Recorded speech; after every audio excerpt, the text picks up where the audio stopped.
Karibu sana Tanzania brother. Asante. Unajisikiaje kwa Tanzania? Niko fresh. Kuko sawa sawa? Salama. Vizuri kabisa. Unajisikiaje kwa Arusha? Nasikia vizuri na mbariki Mungu sana. Ya, Arusha ni mara ngapi kufika? Mara ya kwanza. Kwa Tanzania umekuja mara nyingi lakini Arusha ndio ilikuwa ni first time. Hali ya hewa kulinganisha na Kongo iko vipi? Ni pazuri sana. Hapana joto nyingi nini, usiku baridi. Karibu sana, hapa ni Hatima FM Radio, unasikilizwa vizuri. Kuna baadhi ya mikoa Tanzania sidhani kama umeshawahi kufika. Iringa, kufika. Tanzania ukifika ni Dar es Salaam, Kongo. Dar es Salaam, Kongo. Yeah. Hakuna mkoa mwingine ushawahi kwenda? Dodoma umeingia. Morogoro. Okay. Mwanza.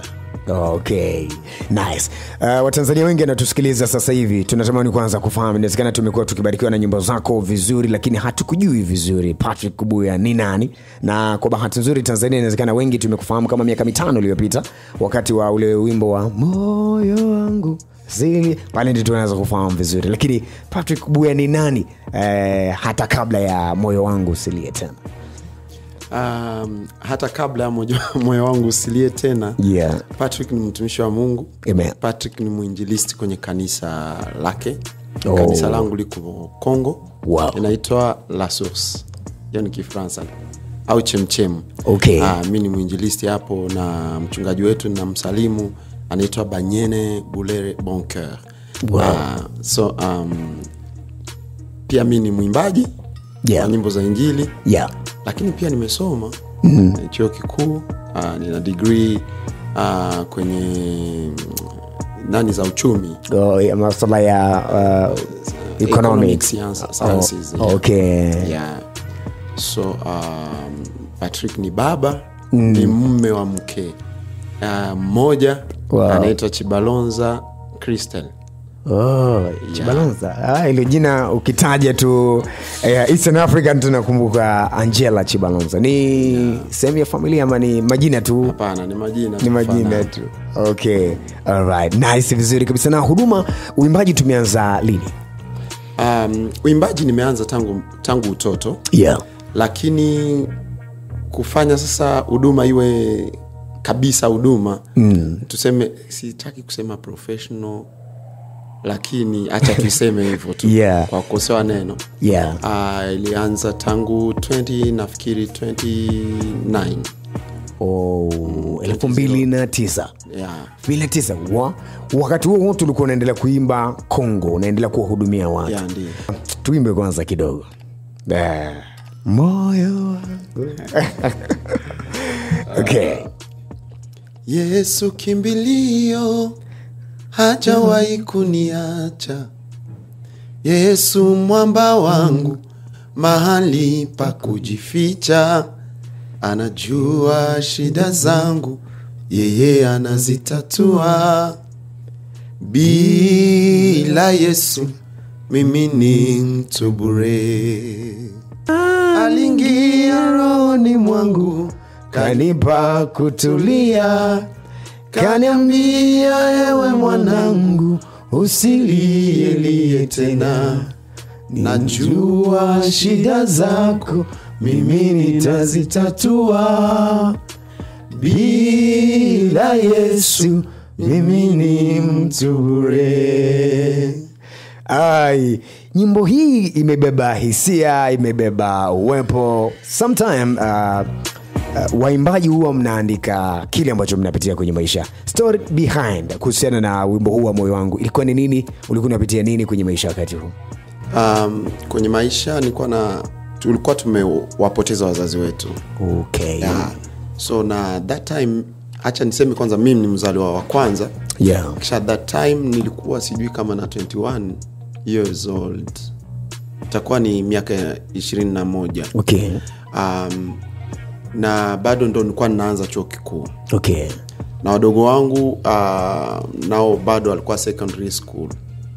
So tulipitia changamoto nyingi sana. Yeah. Kabisa. Kwa kukata kwa ufupi tu, nikaanza kumlilia Mungu sasa na kumwambia Mungu, hivi kwa nini umeruhusu wazazi wetu waondoke? Okay. Na bado sisi hatujakuwa na nguvu ya kujitegemea. na niliomba kwa sijui kwa miaka 3, sijui miaka 4 au 5, sijui. Yep. Itakuwa miaka 4. Miaka 4 frequently unaomba tu nikamlilia Mungu. Siseme siku kwa siku, lakini tu nilikuwa nikipandisha hiyo maombi kwa Mungu. Na usiku sasa nilipokuwa nikilala siku fulani tu hivi, ndo nimesikia akakipande ka wimbo kanakuja. Ndio. Inaimba, aliingia rohoni mwangu kanipa kutulia, kaniambia ewe mwanangu usilie tena. Najua shida zako mimi nitazitatua, bila Yesu mimi ni mtu bure. Nikaamka nikachukua gitaa na simu yangu, nikarekodi aka kipindi tu. So wimbo nilienda na jazia sasa kadiri Mungu alivyokuwa akinifunulia tena mambo mengine. Lakini hiyo ndo historia ambayo iko nyuma ya huo wimbo. Mara baada ya kuumia kutokana kuwapoteza wazazi, wakati unamlilia Mungu akakwambia usilie, shida zako Mungu anazitatua. Na ukawa ni wimbo ambao unaweza ukasema ulileta breakthrough Eastern Africa zaidi. Mara baada ya huu ukaenda viral na kila moja Tanzania, Eastern Africa ikajua kwamba DRC Congo yuko mtumishi wa Mungu anaitwa Patrick Kubuya. Niko namna gani ndani yako ulisikia amani kuona Mungu amejibu, amenifuta machozi? Maana ulikumelia kwa miaka 4 na Mungu akakupa hitaji la kile ambacho at least sasa kuna mahali Mungu amekusimamisha. Unajua mara nyingi sana tukimlilia Mungu, Mungu hajaja kwa hiyo picha ambayo tunayosubiria mara nyingi. Inaweza kuwa either ni kwa neno ambayo Mungu amepea mtumishi wake, either ni kwa neno ambayo inapanda moyoni mwako kwa sisi waimbaji, either ni kwa wimbo. Na Mungu anaweza kututumia sisi pia tena kwa kuambia watu wengine msilie, ninajua shida zenu. Lakini mimi hiyo siku nipoamka tu, kitu ambacho kilinifanya ni rekodi, kwa maana nilirecognize kwamba hii ni sauti ya Mungu. Hii ni sauti ya Mungu inanijibu kwa maombi ambayo nilikuwa nikiomba. So na nilifurahi na nikasikia amani kabisa. Na kulia wala kumwendea Mungu na hali ya kulia ikaisha. Unajua amani kama historia ya Ana tu. Alivyoambiwa nenda tu na ifanyiwe kwako kama vile unavyomuomba Mungu. Na Biblia inasema kwamba tokea hiyo siku akafuta machozi, Ana hakulia tena. Nice, vizuri. Na wakati tunaachilia wimbo wa moyo wangu, tuliachia jumla ya nyimbo ngapi? Maana ilikuwa ni album ama ilikuwa ni ibada tu kama live recording? Na ilikuwa ni ya live recording ya ngapi kufanya? Ya kwanza. Ilikuwa ya kwanza kabisa. Yani ilikuwa ni first step, na hiyo ndio sifa kwa Mungu. Ikaenda moja kwa moja. Na zilikuwa ni nyimbo ngapi? Nitajua kweli. Itakuwa ni nyimbo zilikuwa 10, sijui 10, 12. Ambayo ilipata kibali zaidi niyo ni moyo wangu na sijaona, na Yesu ni wimbo wangu, unaona. Ndo zilienda zinafuatana hivi. Nice. Bado tunazungumza vizuri kabisa na ndugu yetu anaitwa Patrick Kubuya kutoka DRC Congo. Umekuwa ukibarikiwa na nyimbo zake, unamjua, mimi niko naye hapa leo. Sasa mkitaka nimwambie jinsi alivyo, tumeni na ya kutolea na kuja niwasimulie jinsi mtumishi wa Mungu alivyo. Kongo unatokea Goma, na sisi tukiwa Tanzania tunasikia Goma wakati mwingine hali ya kisiasa sio sawa na nini. Tunawezaje kufanya ibada kwenye hali kama ile? Nasikia vita, si Goma, Bukavu na nini. Tunafanyaje, tunamtumikiaje Mungu kwenye mazingira hayo kule Kongo? Tunamtumikia Mungu tu kwa hizo hali zote. Biblia inatuambia kwamba katika hali zote tufanye nini? Tumsifu Bwana. So na si kwamba ni ukosefu wa usalama ndio itatufanya kwamba tusimwabudu Mungu au tunyamazishe ibada zetu. Fursa tunayo, ndio. Na amani, niseme utulivu fulani upo, ambao unaturuhusu tufanye ibada na tumfanyizie Mungu ibada. So tunafanya ibada. Unajua sasa ukiwa nje unapata taarifa kwamba namna ambavyo watu wanakimbia huku na kule. Alafu niliona pia ile album ya moyo wangu pia rekodi kule, nikajiuliza mnawezaje ku gathering pamoja namna hiyo alafu na mazingira kama hayo.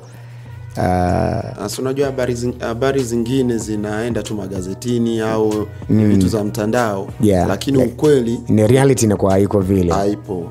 Okay. So mara nyingi sana wanaweza wakaongelee Goma, kwa maana Goma ndo mji mkuu wa jimbo la niseme Kivu ya Kusini. So Goma ndo mji mkuu. So wanaweza wakaongelee Goma, lakini vita iko Bukavu huko. Bukavu pia ni mji mkuu wa South Kivu. Okay. Lakini inaweza kuwa mbali, tuseme mbali kidogo na Goma, nje ya Goma. So sisi wa Goma bado hatujapata hiyo pressure ya nini ya vita. Lakini vita imeingia Goma. Ndio. Basi lakini Mungu katuokoa na tunamshukuru Mungu tu. Naendelea vizuri kwenye huduma mpaka sasa hivi. Tulishawahi kupita kwenye kipindi gani ambacho hata Yesu mwenyewe alisema ikiwezekana kikombe hiki kiniepuke ila mapenzi yatimizwe? Ushawahi kupita kwenye wakati mgumu sana kwenye huduma ambako kadhani ni kweli Mungu ameniita ama nilikosea? Kwa neema ya Mungu hapana. Sijawahi pitia hiyo changamoto, lakini kuna kipindi fulani hivi ambapo Mungu kaniomba sasa ni resign kazi. Bado mimi ni mtumishi tu, lakini kaniambia ni resign kazi na nikuwe 100% kwa huduma. Uache manake masuala ya economic and science, uache kuajiriwa, niache. Okay. Hiyo ni ambatani sasa na kazi zake. Pana shida hapo, especially mfano wito ni wako, your wife hajaitwa kabisa. Hapo sasa ndio panaanza debate. Ilikuwaje? Ilikuwa ni very tough. Very tough kwa maana mke wangu kama unavyoongelea tu, nilimwambia mara ya kwanza kagoma. Ama usiache kazi. Hapana. So mimi kwangu hiyo ndio ilikuwa inakuwa kama kificho changu au maficho yangu, mke wangu kukataa. Ndio namwambia Mungu, naona mke wangu amekataa. So mimi naendelea. Na mwisho wa siku Mungu kaniambia, sasa unaona tumefanya huu mchezo kwa muda mrefu sana. Siwezi kuvumilia. Sasa rudi huko. So nikamwambia Mungu, kama ni wewe ndio umeniita, ufanye basi mke wangu akubali. Basi nilivyoenda kumwambia, this time Mungu ameniambia kwamba ni resign kabisa.